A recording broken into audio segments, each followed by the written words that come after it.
はい、というわけで、お久しぶりです。お久しぶりです。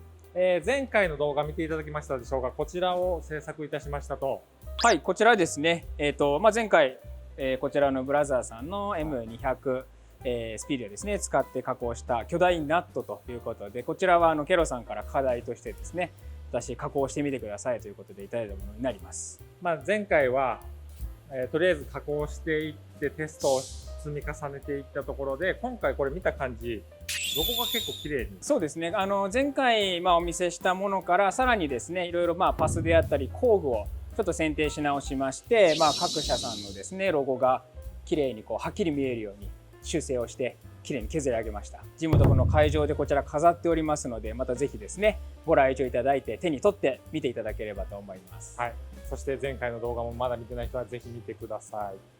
というわけで。今回はですね、前回のこの加工では主に線削と割り出し5軸という加工ですね、を中心に行っていきましたので、今回の動画は今度は同時5軸を使ってですね、さらに複雑な加工に挑戦してみたいと思います。今回もですね、工具、使わせていただく工具は三菱マテリアルさんの工具と、あとは最後にですね、レニショーさんのタッチプローブを使った機内計測、机上計測にも今回チャレンジしてみたいと思います。材料、材質は前回と同じアルミの5052で、サイズがですね、直径で 65mm の長さが 135mm というこちらの枠から同時5軸を使って削り出しを行っていきます。なるほど。前回ですね、爪、枠をつかむ爪チャックがもともとそのチャックについている、焼き入れの入った硬い爪ですねで掴んでたんですけれども、ちょっとつかみの長さとかですね、そういったところに課題が、ありましたので、今回は生爪をブラザーさん用意していただいて掴んでおります。今浅掴みしてるのは1工程目。1工程目ですね。でこの次にこの下で掴む。そうですね。深いところで掴むという2工程に分けています。で最初の加工をですね始めていきます。旋盤からですね。はい。最初1工程目は、90度ですね。これ向きを倒しまして、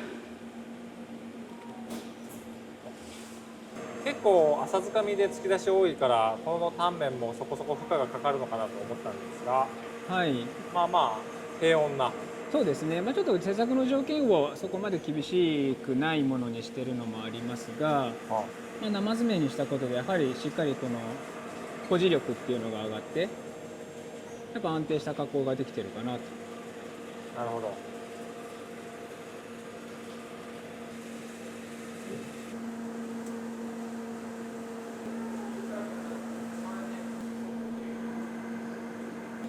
ぶどまりが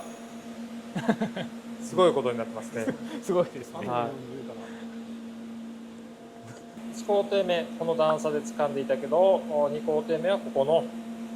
円筒を掴んでいると。過去にはこの向きで吹っ飛ばしているわけなんですけれども、そうですね。堅牢な保持で、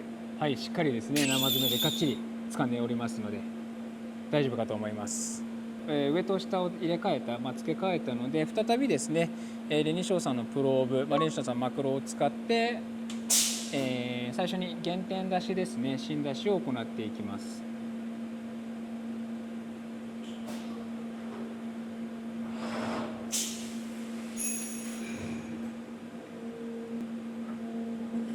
今回もですね、まず上面を計測しまして、その次に外径ですね。4点計測して、先ほどと同様に、ワークの中心の上面に原点を自動設定します。なるほど。これフュージョンさんのキャムで出力してるってことなんですけど、このいわゆるレニショーさんのマクロに対して直径とかをフュージョンのキャムで指定できるみたいな。そうですね。ストックから計測の、1ポイントを出したりだとか、あとは3D のモデルから自動的に直径だとか幅とかをですね取得することができますので、測りたい面をただクリックするだけでポイントっていうのが取得できます。なるほど。じゃあこうやって機械の前で直接 G コードで直径の部分をいじったりとかしなくていい。そうですね。もう通常の切削と同じで CAM から出力したプログラムをそのまま動かしてもらうことはできます。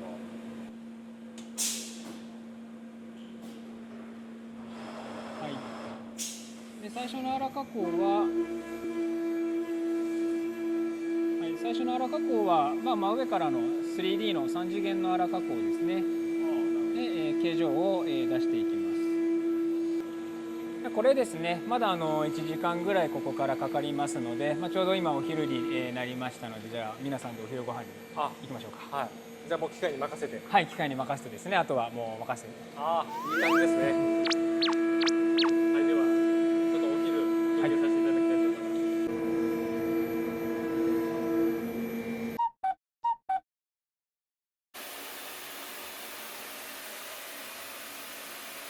下側が、アンダーカットでもちろん粗加工取れないというところを、今度90度倒してですね粗加工を行っていきます。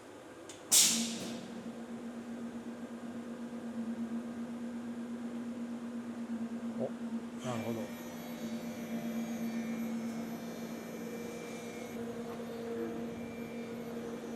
割り出し5軸かと思いきや、4軸目も動いてる感じの。はい、これですね、フュージョンの中の回転ポケットという、複合軸加工の粗加工の一つなんですけれども、なるほど。はい、割り出しで加工を行う場合っていうのは、割り出しの回数ですね、角度を何個も割り出さないといけないんですが、この加工を4軸で、回りながら加工することができるので、反対側とかアンダーカットになるようなところも同時に加工することができる。なるほど。この回転ポケットっていう加工で、4軸の加工ができるので、いわゆるその回転体っていうんですかね、C 軸を回しながら粗加工をしたいとか、なるほはい、そういった時にすごい便利な機能になるので、ど。この回転ポケットは、はい、フュージョンさんの負荷制御みたいに、はい、ワークを認識してるっていうことであってるんですかね。ワークの取り残しっていうのは3軸と2軸と同様にですね、認識してますので、無駄の少ない加工にはなります。なるほど。実はこれマシンシミュレーション、最初 CAM 上でシミュレーションを見ているときに、ストローク Z のストロークがですね足らないっていうことが、分かりまして。ああ、シミュレーションの段階で。そうですね。もともとはその加工する範囲全部っていうんですかね、長さ加工しようとしてたんですが、そうすると径が細くなってくるところに行くにつれて、Z の、機械のストロークが足りないということで、マシンシミュレーションで事前にそれが確認できたので、リミットがかからないところ、ストロークオーバーにならないところで粗加工を、事前に、終わらすというようなですね対策も今回取ってます。CAM で事前にストロークオーバーを分かってれば、プログラムの方で対策して、実機の方の時間は使わずに済むと。そうですね。途中で止まってしまうと、また最初からじゃあ加工するかとなると、初めの方に気づけばまだ、傷は浅いですが、最後の方で止まってしまうと、また加工、無駄な加工をですねやり直すことになりますので。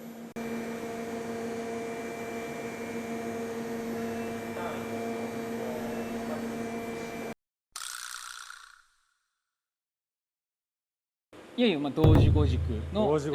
加工に入っていきます。では早速動かしてみましょう。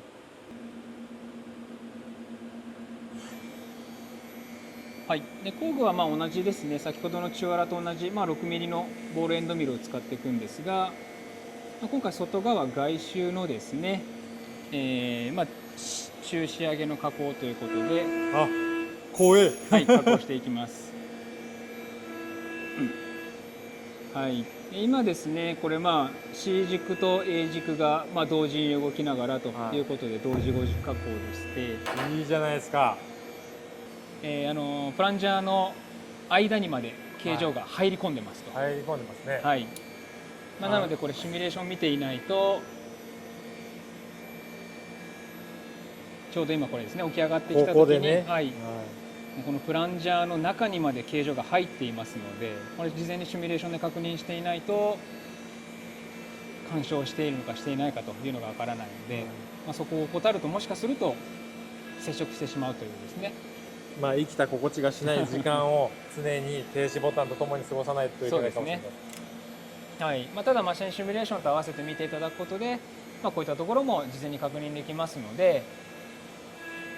安心して機械のスタートをかけられるかなというところですね。いやー、機械がね生き生きしてますね。いいですね。はい、もうすべての軸を動かしてますので、いいですね。いい干渉具合ですね。この絶妙にしないみたいな。そうですね。もうかなりギリギリを今回攻めています。実際にそのホルダーと生爪のクリアランスが今回だいたい2ミリぐらい、1ミリ、2ミリあるかないかぐらいまで追い込んでますので、もちろんもう少し細いホルダーを用意するとか、生爪をこう逃がしたような形状にすることで干渉を事前にある程度避けることはできると思うんですけれども、細かいことを言えばね、焼きバネのホルダー使いたいなとか、爪もこう肩が逃げたやつ使いたいなとかありますが、そうですね、全てが望んだものが手に入るわけではないというのも実際の加工の現場で日頃起こることだと思うので、あるものはあるとして、それをシミュレーションで踏まえてできることをやっていくといいですね。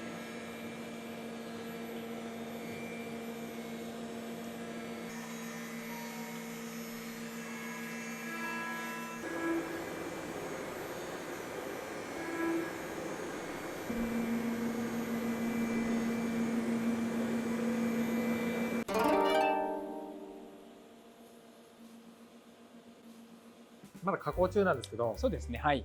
1時間半ぐらいかかる。そうですね、最後横のこう仕上げが1時間半ほどまでかかりますので。なるほど。結構気合いの入った細かさで。そうですね、かなり綺麗に仕上げてます。なるほど。今回は加工の精度というよりは表面の仕上げというところをこだわってますので、ブラザー工業さんのこの M シリーズにしろ、フュージョンのキャムにしろ、非常に安いじゃないですか。はい。同時5軸といえば、昔はなんかそれを導入するにあたってキャムに数百万、はい、機械に1億手前ぐらい数千万みたいな感覚のやつだったんですけれども、セットで合わせても2000万下手したら切るぐらいの感覚で、同時5軸を始めれるんじゃないのかなっていうところで、だいぶ2社で敷居が下がってるなっていうそうですね、印象を受けました。はい、ありがとうございます。フュージョン本体とそのマニファクチャリングエクステンションという拡張機能を、合わせて使っていただくだけで、今回行っている加工の全てですね、ミーリング、線削、あとは同時4軸、同時5軸までと全てできるようになりますので、年間で数十万円という価格からですね、始めていただくことができます。数十万。はい。だいぶ下げてきましたよね。そうですね。業界の平均値を。はい。いや、これは楽しみですね。はい。最後これ加工が終わった後にですね、レニショーさんのプローブを使わせていただいた、サーフェイス検査という3次元の曲面の検査を、工作機械上で行うというのがですね、まだこの後残っております。なるほど。それもフュージョンのキャムで出力できると。はい、フュージョンのキャムから出力して、そのまま NC プログラムを実行していただくだけで、検査結果というのがですね、またそのフュージョンの中で確認していただけるというような機能になっています。プローブ単体のマクロだったりとかプログラムでサーフェイスの検査しようとすると結構小難しいというか、もうモデルで測りたいところをもう順番にクリックしていただくだけで、ある意味好きなところをですね検査していただくということができます。なるほど。そこら辺の敷居も下がっているというところですね。フュージョンのね、サーフェイス検査は操作がね、とてもシンプルでですね、3D モデルから測りたいところをクリックするだけで、測定プログラムというのが加工プログラムを作るのと同じように作ることができると。そして NC プログラムを書き出して機械で実行するだけで測定が可能になってくるというふうになっております。当然曲面の検査をするにあたってはですね、当然高精度プローブというものが推奨になってはくるんですけれども、ここら辺非常に敷居の下がる構成になっているというふうに感じますね。こんな感じのね複雑な角度の割り出しでのサーフェイス検査もフュージョンの CAM ではビューに位置合わせという風な形でですね、非常に簡単に割り出し角を設定して検査することができておりましたので、非常にプローブの使いこなしとしてはイージーな形で使えるのかなと思いますね。で当然測定する動作ができれば OK というわけではなくてですね、計測した結果を確認することが必要ですよねというところで、フュージョンに測定結果をインポートすることで、3D モデル上に許容範囲内であるのか、あるいは許容範囲外なのかっていうのを色で表示することができるようになっていると。そしてね、検査結果はリストで表示することで PDF とか帳表をね出力することをできるようになっておりますと、やりたいことが大体できるという感じになってるんじゃないかなと思います。ところであれですよね、ジムコフで展示され、5月でかくなりましたね。ちょっとね、お腹がね、だいぶね。どうも。というわけで藤村さんにお越しいただきましたけども、また東京から。はい、そうです。ここは愛知県なんですけど、別に連日撮ってるわけじゃないんで、そうですね。都度往復してる。はい、その通りです。はい、というわけでですね、ジムトフに出展される製品を作ったということで、はい、ジムトフのね、見どころポイントあれば教えていただきたいんですけど。そうですね。まずもちろん当然今回はこのブラザーさんの、1200ドーンとオートデスクブースに展示してあります。はい、ちょっとね、多少反省がありまして、反省？はい、前回はね、CAD キャム屋さんとして出て。前回のジムトフ。なるほど。で結構ですね、弊社オートキャドとかで有名なんですけど、オートキャドの質問に来られて、オートデスクさんキャム持ってたんですねとか、ジムトフにいるのにみたいな、そういうのもあって、もうバーンって分かりやすく加工で出てますよっていうのをアピールするために、やっぱちょっとご協力いただいて、キャドのブースとして出すっていうのももちろんなくはないんだけども、じゃないけど、でも今回はもうキャム、オートデスクのキャムみたいな、オートデスクもキャムもちろんやってますよと、いっぱいあるよみたいなっていうことで同時後日の実動展示、そうですね、やるということです。あとワンポイントあるとすれば、最近ね AI なんか結構やっぱこうキャムの会話にも入ってきてまして、なるほど、オートデスクのキャムの中にもですね、いろいろそういう AI とかそういった技術を使って、要は、人がですか30分1時間3時間かけてプログラミングしてたのが、なんと2分でプログラミングできちゃう。何のプログラムですか？その加工プログラム。加工プログラム。もう 3D モデルデータを読み込んでポチッとなってると、2、3分でビーって本当ですか？私そこの AI のところは全然詳しくないんで、ちょっとお伺いして見に来てください。聞きに行きたいと思いますので。あと気になるところとしては、なんか配るグッズとかあるんですか？ありますね。あります。オートデスクもいろいろイベント出ているんですけども、今回はですね、わがままを言って、この長い歴史の中で過去一番こう、人気だったノベルティっていうのをですね、用意しようとしてるんですよ。なるほど。フュージョンさんのイベントに行くたびに、ありとあらゆるノベルティをもらってるんですけど、T シャツだったり、なんかバッグだったり、ペンだったり、その中でも最もすごいですよ。だって前回展示会でそれを使った時はあまりにも人気で追加発注しなきゃいけない。本当ですか？もうね、はっきり言っちゃうと、もうお子様のお土産にはもうぴったり。なるほど、そっちなんですね。実用よりというよりかは。それも入れたいですけど、本人が遊んでもいいんですけど。そういうノベルティもあるということで、ありますあります。ぜひ取りに行ってください。ぜひ遊びに来てください。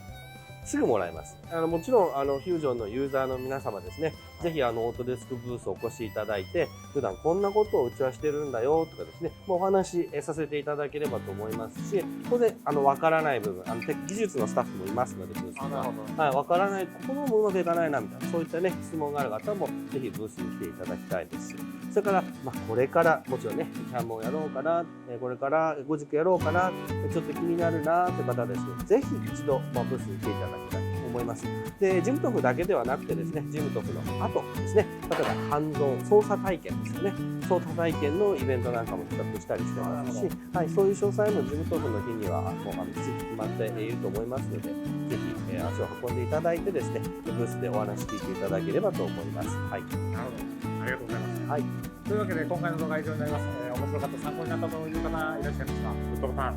チャンネル登録どうぞよろしくお願いいたします。というわけでご視聴ありがとうございました。ありがとうございました。